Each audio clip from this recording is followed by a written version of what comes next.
So not all energy work is woo-woo. Absolutely not. I think that actually energy work that is grounded and is from a place of real alignment is maybe the most logical thing you can connect to, because we are energetic beings living in an energetic universe. And the science is in, like, that is what we are and that is what we live in.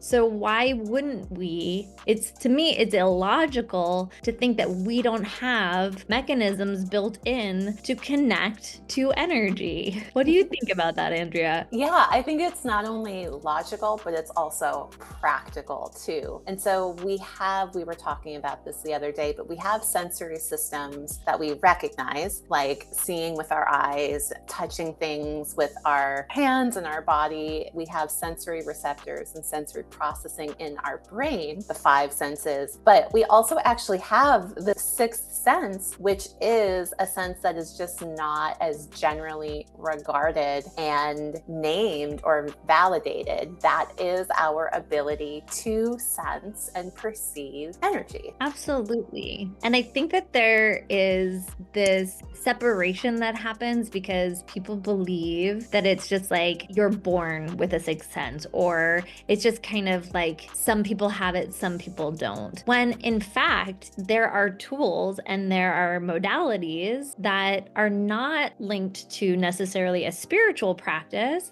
but are very much part of being a human being experiencing the world in a very holistic way that everybody has built into them.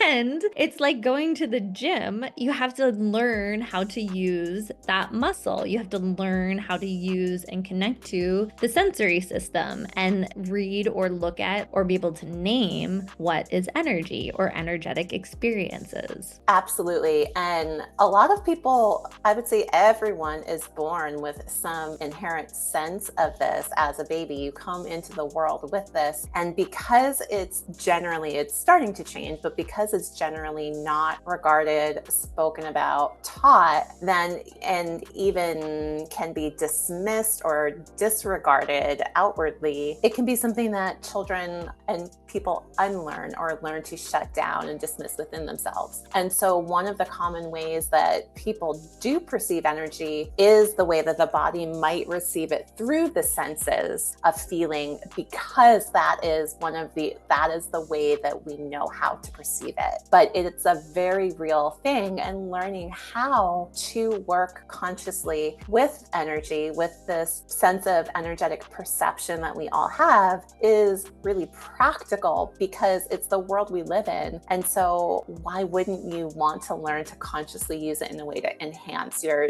daily experience? Absolutely. And I think that the enhancement gives each of us more permission to be ourselves and discover things about ourselves where we might not have had the opportunity to get to it if we didn't take the time to learn how to have full access to our sensory system. So it would be almost like restricting some part of you that is the most natural thing in the world in order to have a more like narrow experience of being yourself. And for me, starting to work with energy and studying energy, when I really tapped into it, being a sensitive person, being somebody who's really affected by something that I wasn't able to name and wasn't able to orient myself to, it started to give me all of these parts of myself that had permission to come online, because I was able to start working with the whole me,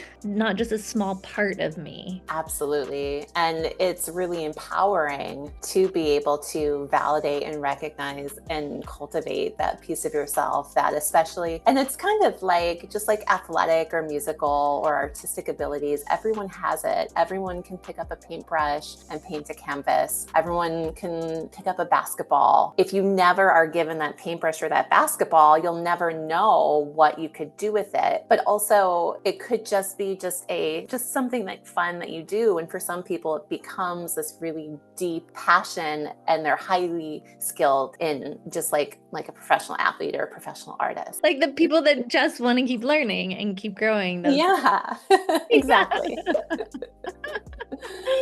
There are so many nods and nudges in our popular culture that are supporting people towards gaining more information around their energy body and how to work with it. And simultaneously, I don't know if you're noticing this, but I'm noticing that a lot of comedians, a lot of television shows, a lot of spaces really shame and make fun of people who say that they're energy workers.